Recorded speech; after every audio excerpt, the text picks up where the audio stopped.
ദീപം ദീപം ദീപം. സന്ധ്യ ആയല്ലോ. ഈ കുട്ടികൾ ഇതെവിടെ? ഇനിയും വീട്ടിലെത്തിയില്ലേ? മേഘ, ജയ്ഷ്ബിക്, നിങ്ങൾ എവിടെയാണ്? വിളക്ക് വച്ചു. വരൂ, വന്ന് നാമം ജപിക്കൂ.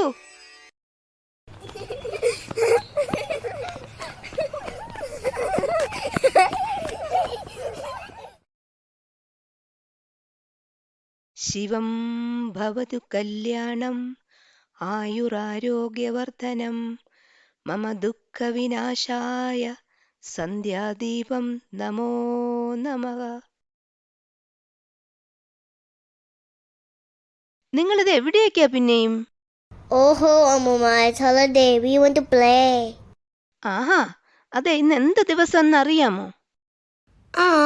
ഇന്ന് സൺഡേ, അതല്ലേ നമുക്ക് ഹോളിഡേ. വേഗം പൂട്ടെ, അനീക്കയും ദിയും കളിക്കാൻ വരും. അല്ല മക്കളെ, ഇന്ന് അത്തമാണ്. ഇന്നു മുതൽ 10 ദിവസം നമ്മൾ പൂക്കൾ കൊണ്ട് പൂക്കളം ഉണ്ടാക്കണം. ഏതൊക്കെയാണ് ആ 10 ദിവസം എന്ന് നിങ്ങൾക്കറിയാമോ? Monday, Tuesday, Wednesday, Thursday, Friday, Saturday, Sunday. അത് ഇംഗ്ലീഷ് കലണ്ടർ അല്ലേ? മലയാളം കലണ്ടറിൽ ഇന്ന് അത്തം, പിന്നെ ചിത്തിര, ചോതി, വിശാഖം, അനിഴം, തൃക്കേട്ട, മൂലം, പൂരാടം, ഉത്രാടം, പിന്നെ നമ്മുടെ ആഘോഷങ്ങളുടെ തിരുവോണം. ഈ എല്ലാ ദിവസവും നല്ല നല്ല പൂക്കളം ഉണ്ടാക്കണം. എന്നിട്ട് വേണം നമ്മൾക്ക് മാവേലിയെ വരവേൽക്കാൻ. അമ്മൂമ്മ, ആരാണീ മാവേലി? നമ്മൾ എന്തിനാണ് അവരെ വെൽക്കം ചെയ്യുന്നത്? അതോ, ഞാൻ ആ കഥ നിങ്ങൾക്ക് പറഞ്ഞു തരാം. പണ്ട് നമ്മുടെ കേരളത്തിൽ മഹാബലി എന്നൊരു അസുര രാജാവ് ഉണ്ടായിരുന്നു. എല്ലാ അർത്ഥത്തിലും മഹാനായ ഒരു ചക്രവർത്തി. ശുഭ്രവസ്ത്രേ ഹരിതാലവർണേ നാണ്യകലാപൂർണ ജീവൻധാരേ സ്നിഗ്ധേ ജനാഃ സാധവോ രമ്യഭൂമൗ വന്ദേ കേരളം ദേവഭൂമിം വന്ദേ കേരളം ദേവഭൂമിം.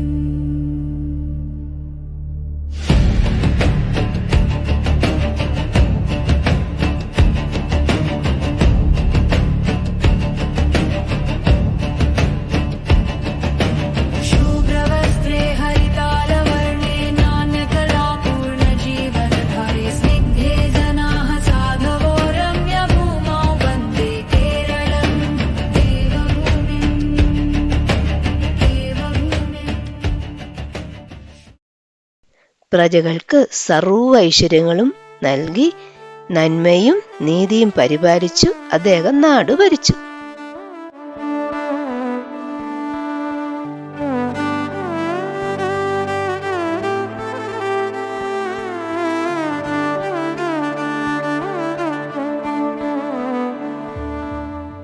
നാട്ടിലെ ജനങ്ങൾ എല്ലാവരും അദ്ദേഹത്തെ സ്നേഹിക്കുകയും ആരാധിക്കുകയും ചെയ്തു. മഹാബലിയുടെ കേരളത്തിൽ യാതൊരു കളവും ചതിയും ഇല്ലായിരുന്നു.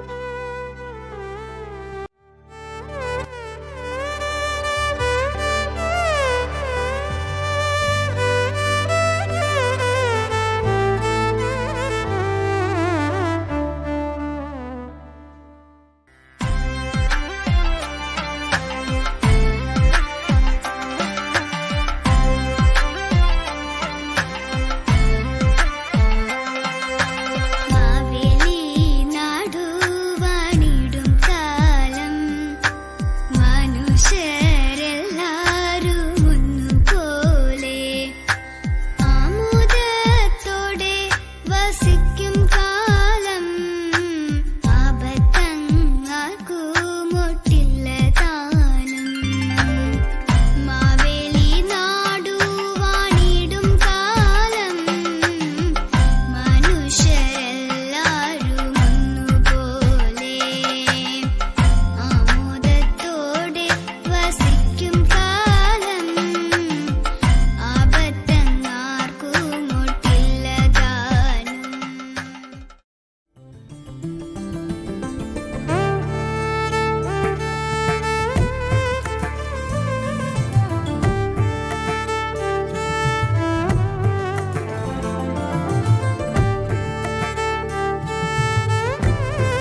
സമത്വവും സാഹോദര്യവും കാത്തുസൂക്ഷിച്ച മഹാബലിയോട് ദേവന്മാർക്ക് പോലും അസൂയുണ്ടായി.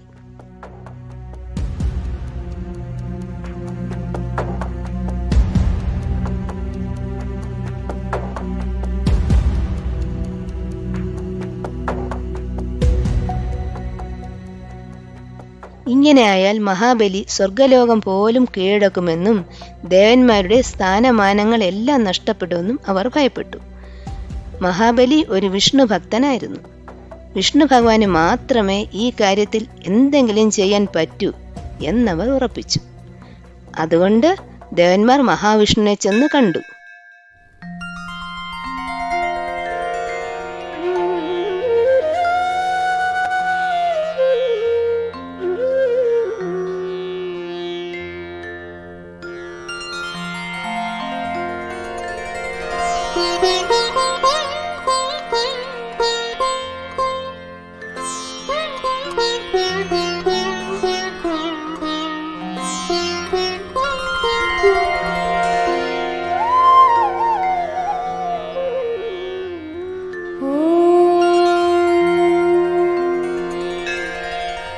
शुक्लाम्बरधरं विष्णुं शशिवर्णं चतुर्भुजं प्रसन्नवदनं ध्यायेत् सर्वविघ्नोपशान्तये व्यासं वसिष्ठनप्तारं शक्तै पौत्रमकल्मषं पराशरात्मजं वन्दे शुकतातं तपोनिधिं व्यासाय विष्णुरूपाय व्यासरूपाय विष्णवे नमो वै ब्रह्मनिधये वासिष्ठाय नमो नमः. ദേവന്മാരെയും ദേവലോകത്തെയും രക്ഷിക്കണമെന്ന് അപേക്ഷിച്ചു. ദേവന്മാരുടെ അപേക്ഷ സ്വീകരിച്ചു മഹാവിഷ്ണു മഹാബലിയെ കീഴ്പ്പെടുത്തുവാൻ തീരുമാനിച്ചു.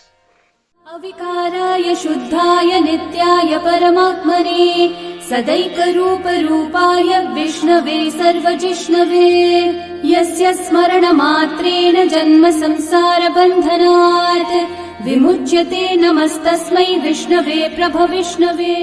മഹാബലി വലിയ ദാനശീലനാണെന്ന് അറിയാവുന്ന മഹാവിഷ്ണു ഒരു ദരിദ്ര ബ്രാഹ്മണന്റെ വേഷമിട്ട് ഭൂമിയിലെത്തി.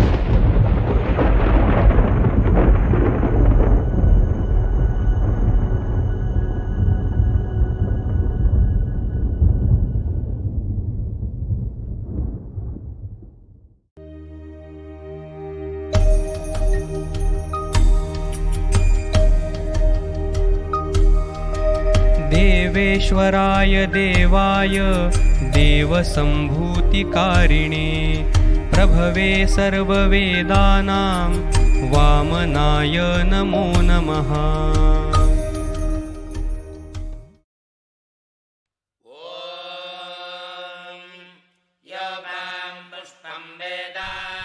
അശ്വമേധയാഗത്തിൽ മുഴുകിയിരിക്കുന്ന മഹാബലിയോട് വാമനൻ 3 അടി മണ്ണ് ദാനമായി ആവശ്യപ്പെട്ടു.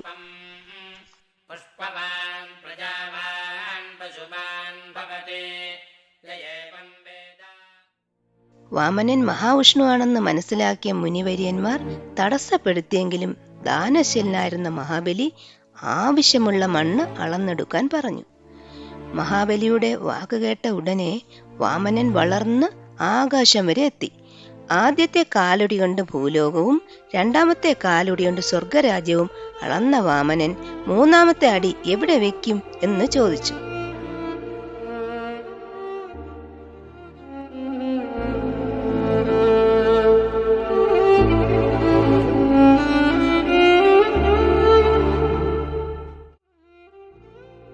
ഇനി ഞാൻ മാത്രമേ ബാക്കിയുള്ളൂ, അതുകൊണ്ട് എന്റെ ശിരസിൽ തന്നെ കാൽപാദം വച്ചോളൂ എന്ന് മഹാബലി പറഞ്ഞു.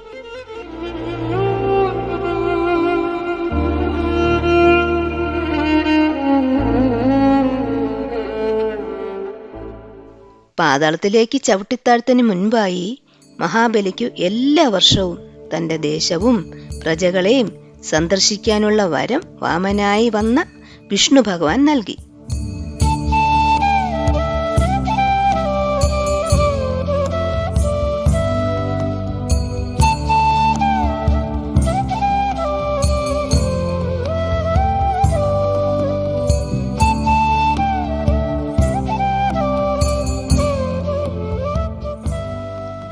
അന്നു മുതൽ എല്ലാ വർഷവും തിരുവോണനാളിൽ മഹാബലി ഭൂമിയിലേക്ക് വന്നു തുടങ്ങി. നമ്മുടെ മഹാരാജാവായ മഹാബലി തമ്പുരാനെ സ്വാഗതം ചെയ്യാൻ വേണ്ടിയാണ് നമ്മൾ ഓണം ആഘോഷിക്കുന്നത്. ഇപ്പോൾ നിങ്ങൾക്ക് മനസ്സിലായോ എന്താണ് ഓണം, ആരാണ് മാവേലി എന്നു?